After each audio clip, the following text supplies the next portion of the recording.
Welcome to the first official update video on the Michelle Pfeiffer 1992 Catwoman 6-scale figure development cycle. So for the people who are new to jazzing, this is how we do it.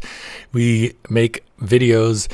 I have been updating a lot already in the closed Facebook group. So if you're interested in this figure, become a member of the Jazzing Dioramas closed Facebook group and you'll get a lot more information a lot sooner and you can give a lot more feedback. But please comment on this video as well if you see stuff. I will explain the progress that we have been making. So the incredible Sean Dabbs has been sculpting like crazy.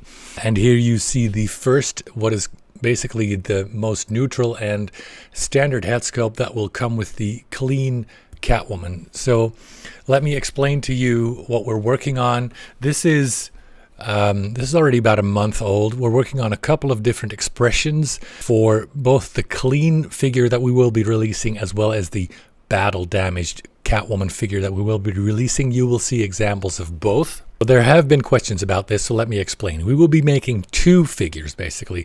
There's going to be a basic line of both the clean and the battle damaged Catwoman. That is the one we were aiming for, $300. It will be a full 6-scale figure, custom body, custom outfit, custom corset. Then there's going to be a single head sculpt, 8 gloved hands with 10 different claws, one for each finger, a whip, and a stand. Then for both, we will also be making the Ultimate DX, which will include 3 head sculpts, the gloved hands, the whip, and all that sort of thing, but also a snow stand with a light-up Hell Here diorama and a taser and cats with a snow base. Now, the price for that will be determined, and then there's going to be the 2-pack for that. The price will also be determined, and that is basically 2 Ultimate DXs, so the Ultimate DX Clean and the Ultimate DX Battle Damaged in one, with a slight discount for buying both at the same time. So I hope that explains the intention and how we plan to market this figure. Now let's go back to the development. Now, one thing to note, as I can hear you thinking over there, no, there's not going to be a 2-pack for the basic version because our margins will be very slim on that one. So that means no discounts, which means why make a 2-pack if you want 2 of the basics? Just order both. So like I said, we will be developing a custom seamless body for all figures. The body will be the same for both the basic and the DX version of the figure, of course. We will be working with a seamless Fison or Fison-like, so we're checking out different suppliers. Either it's going to be Fison or another supplier that we're talking to that will be a custom body shaped to the exact dimensions of the Michelle Pfeiffer body around the Catwoman era. We will also be working towards having as much posability as possible, so including posable boots. And like I said, the custom claws, and in the movie every single finger had a different claw. And thank you to Full Metal Customs, we have these very cool metal claws that we are working on.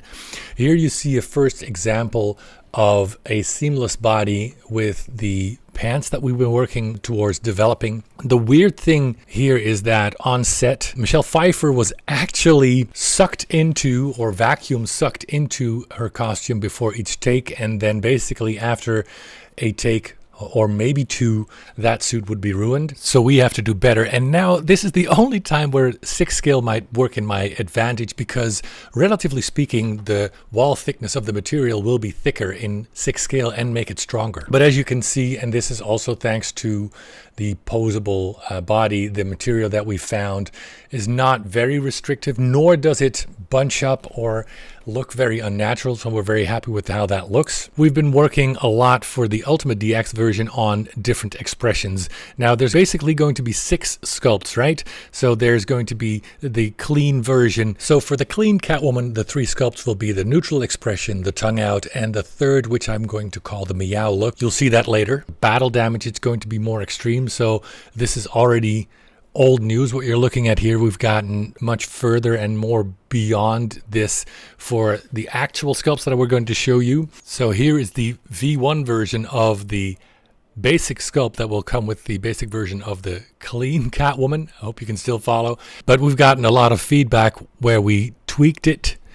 So we need to change the holes, we need to change the nose, basically a lot of stuff. So let me show you the updated version of that. Here's the updated version of the clean sculpt, which will be included in both the basic and DX version of the clean Catwoman. Here you see the second sculpt for the clean Catwoman Ultimate DX only, so that you can do a licking pose as well. We've also listened to the feedback for the diorama so that it is smaller and more usable. As you can also see, we really like the idea of magnets in the base, but it shouldn't be limiting. So Inigo Gill, who actually designed everything surrounding the diorama for the Catwoman, he came up with this magnet system for 15 magnets in the base that allows you to put Catwoman in many different positions.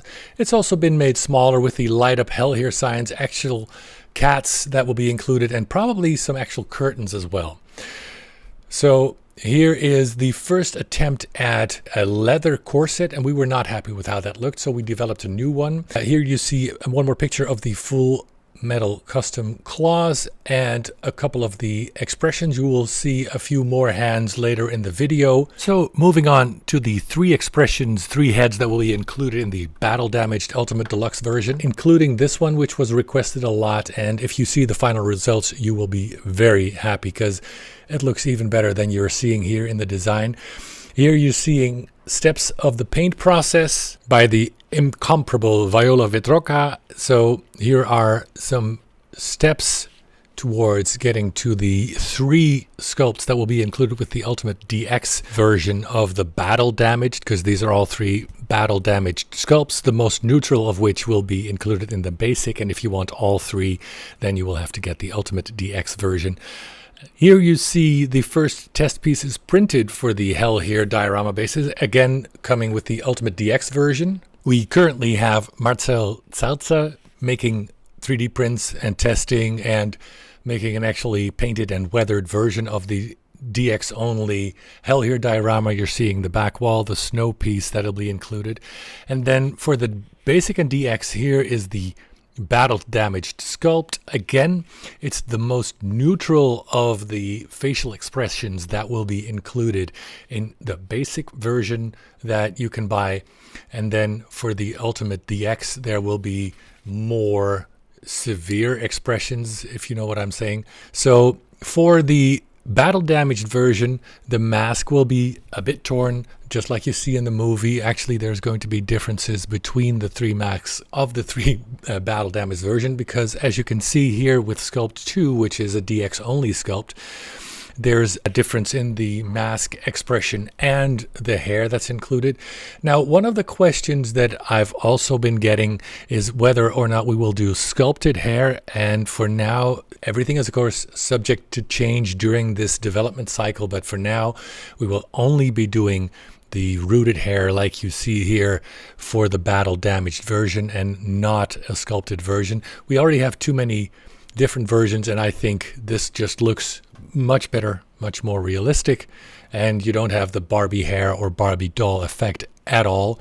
So that's why we choose to do the sculpted hair only on the battle damaged version. Of course, on the clean version, there's no hair at all, so don't have to worry about that. Then moving on to the 3rd sculpt for the battle damaged version, again DX only. This It's going to be a bit more divisive because it's such an expression, but it's also so classic, especially if you put that exact freeze frame next to it. I think Sean and of course Viola did an absolute amazing job. Like I said, I understand that this will be a bit more divisive, which is why we're including it in the DX only, because most people loved it when we posted this in the Facebook group online and on Instagram. But there were some people who thought it was just too much. Again, I understand. But yeah, this to me is the angry end of the movie battle damaged Michelle Pfeiffer. And that's actually how I plan on displaying it. I personally like the more out there expressions because it really gives something unique, because the neutral expression is what you see for all figures, even cheap toys. But something like this with that beautiful mouth and teeth and that hair, it is just something absolutely exceptional to me. So all 3 sculpts in a row then for the battle damaged Ultimate DX. On the left, Sculpt 3, most extreme. In the middle, Sculpt 2, a little bit more neutral, but still angry. And then on the right, Sculpt 1, which is basically the most neutral, so included in both basic and Ultimate DX battle damaged versions. So here you see sculpts reversed, Sculpt 3 on the left, Sculpt 1 in the middle, and Sculpt 2 on the right. So each one is subtly different. The mask will sit differently on the nose, just like it did in the movie in different scenes. We've tried to incorporate that. Slight differences, not only in the expression and the hair, but also in the masks and the way we are processing that. Now, a couple of points to make here about both the expression, the fact that we can do 3 heads, and that's all down to the fact that for now we're not going to be doing the movable eyes. For the same price as the movable eyes, we can do 3 head sculpts. The 3 head sculpts then don't have to be as neutral to accommodate the rotating eyes and make them usable, but really do more extreme expressions. However, as we've seen with the 1989 Batmobile, and I'm expecting the same thing here, the popularity and increase in orders might mean that I can revisit the rotating eyes or maybe even offer a second body for the DX version. Now, as I mentioned earlier in the video, I was not happy with the leather corset. So here is a sculpted corset. It really allows us to control the shape, the folds, the exact look of all the seams, and it just looks much more accurate and it is more durable. Then for the different hands, here you see the hands without the metal claws. There will be many expressions in the different hands so that you can point at stuff, but also have them so that you can put them arms on hips or hands on hips kind of poses. That will also work if you want to use that same hand to wrap around Batman's neck, for instance, or if we ever do a Max Shrek or something, you can use it that way. The hands will work for pointing, of course, also for holding the whip and the taser, which is included in the Ultimate DX version. So as you can see, a lot of different sculpted hands, different poses, and different glove patterns. Happy with how that is turning out. And then here, 2 more sculpts for the clean. So I told you about the updated sculpt for the neutral basic sculpt you're seeing here on the right, as well as the second sculpt with the tongue out for the licking. So this is hot off the press as of today. The prints have been done and Viola will be painting those for the clean version, as well as the third head sculpt for the clean version later. We hope to be able to open pre-orders at the end of September with all the changes and updates and additions that we've been doing. So here you see Viola showing off the printed licking sculpt. Again, I love this one. I will be posing the clean one licking herself because, again, it's so iconic and out there. Or maybe I'll just have her licking Batman. That could be cool as well. All right, so you like to be taken behind the scenes. This is an interesting process to see how this could also go wrong. So someone suggested in the group for the third sculpt to use this very iconic meow face and do that as basically the third sculpt for the Ultimate DX. So for the past couple of days, maybe week, we've been going back and forth, and Sean has been working on this. I've been photoshopping it and going back and forth to get more and more accurate. As you can see, we're not quite there yet. Here we are getting a bit closer, and then when you put the side by side, this is where we were yesterday. So we were really quite close, and I've been postponing this video to show this specific sculpt. But then look what happens when you put it head on. If you change that angle, it's just a weird looking sculpt. So you can see how a great idea can sometimes completely backfire. In one of the interviews I've done recently, I've said that we must have done like 10 sculpts already. So yeah, back to the drawing board. We're going back to the meow thing, but later in that scene. So if we look at this sequence closely and more in slow motion, I think at the end of the meow with clenched teeth, that'll look better. So how does that look in a 3D sculpt? Well, here you see that teeth closer together, and I think it's dead on accurate. And if you look at it from the front, what I like about this is it is the meow face. It's half a smile, but also a sneer, which really works on its own as well, which is important for a head sculpt, I think. All in all, I've got a really special feeling about this project, maybe even more so than the 1989 Batmobile, and that's saying something. So please support us and let's see where we can push this thing.